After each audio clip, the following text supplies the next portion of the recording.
بیا بشین روبرو. میدونم که حالت بده و میدونم که اون چیزی که دیدی تو رو از پا در آورده.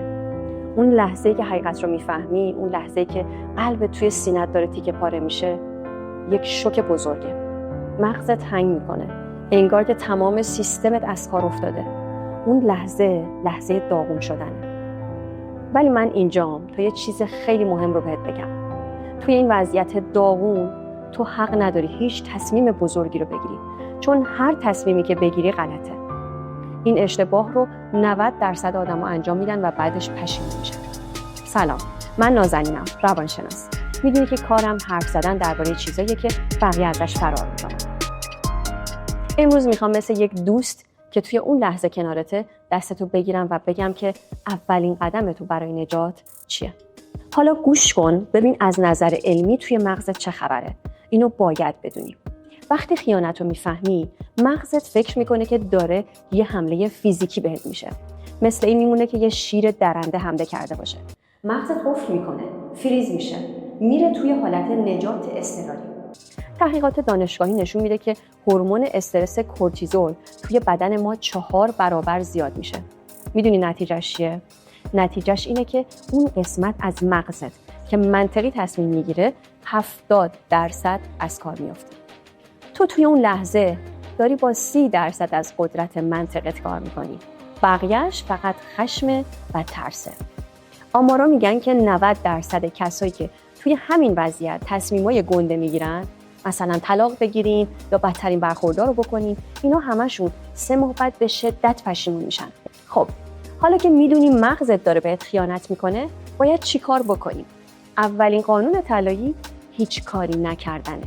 یعنی نه تصمیم بگیر، نه دعوا کن، نه سوال بپرس، فقط فریزش کن.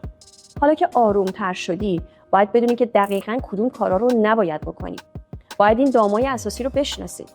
اولین و خطرناکترین کار اینه که جیغ بزنی، کتک کاری کنی، چیزی رو بشکنی. اینا بدترین کاراست. چرا؟ چون بعداً پارتنرت همش رو علیه خودت استفاده میکنه. میاد میگه من اشتباه کردم، قبول. ولی تو هم دیوونه شدی. تو هم مشکل داری، تو هم کنترل رو خودت نداری و اینجوری تو از موضع کسی که بهش ظلم شده میای پایین، میشی ظالمه و مجبور میشی از واکنش خودت هم دفاع کنی. اجازه نده یه اشتباه کوچیک فرصت دفاع مشروع تو رو از خودت بگیره. یه دام بزرگ دیگه اینه که سریع به خانواده ها زنگ بزنی، استوری بذاری، به دوستات بگی، در و همسایه رو خبر کنی. چرا این کار خطرناکه؟ چون اگه توی آینده تصمیم بگیری که ببخشیش، قضاوت دیگران و آبروی رفته برای همیشه رفته. این قضاوت‌ها باقی میمونه. تو خودت رو اسیر افکار بقیه میکنی. و سومی که باید بذاریش کنار، التماس کردن یا تهدید کردنه.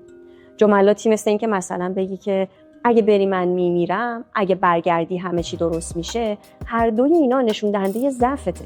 به جای حل کردن مشکل فقط داری اونو پیچیده ترش میکنی.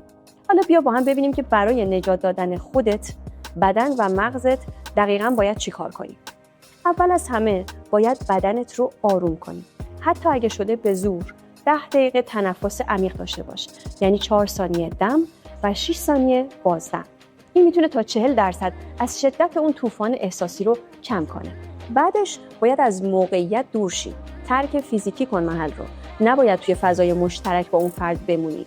خونه رو ترک کن. برو پیش یه دوست قابل اعتمادت، یا برو هتل، یا برو پیش خانواده‌ات، البته بدون اینکه بهشون بگی جریان رو، و به خودت و مغزت یه فاصله بده.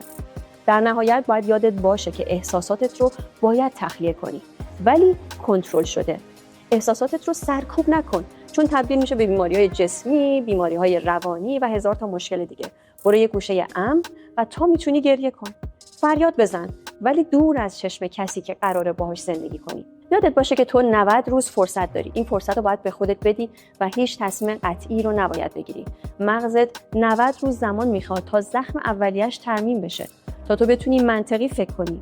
تصمیمی که روز اول میگیری میتونه حتی از اون خیانت هم عواقب بدتری برات داشته باشه. توی این 90 روز تنها اقدام درست اینه: دست یکی رو بگیر و برو پیش مشاور متخصص.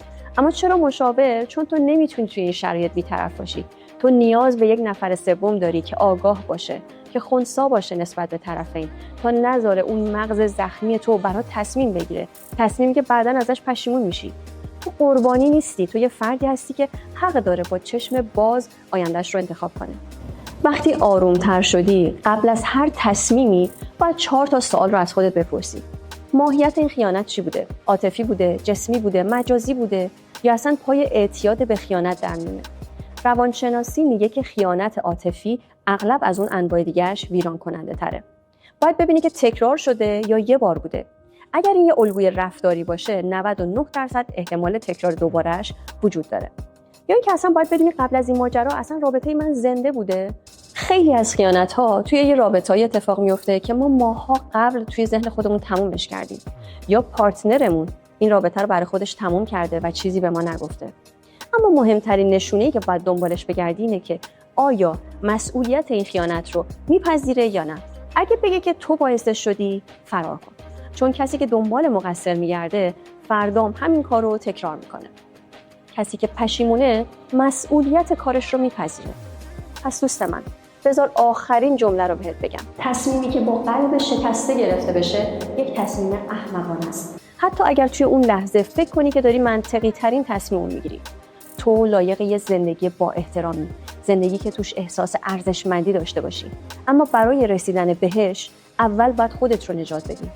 آرامش، فاصله و کمک گرفتن از یک متخصص. همین. حالا نوبت توئه. میخوام این تابو رو بشکنیم. اگه تو با یکی از نزدیکات این درد رو تجربه کردی، توی کامنت ها برای من بنویس. اولین واکنش اشتباهی که بعد از فهمیدن خیانت انجام دادی چی بود؟ اون موقع چی گفتی که نباید میگفتی؟ با اعتراف کردن به این اشتباه هم خودت سبک میشی، هم به هزاران نفر دیگه کمک میکنی که این اشتباه رو تکرار نکنن. شجاع باش و بنویس. و اگر از این صحبت‌های بی پرده و دوستانه روانشناسی خوشت میاد، کانال رو دنبال کن. ویدئوی بعدی یه موضوعیه که حتی فکرش هم نمیتونی بکنی.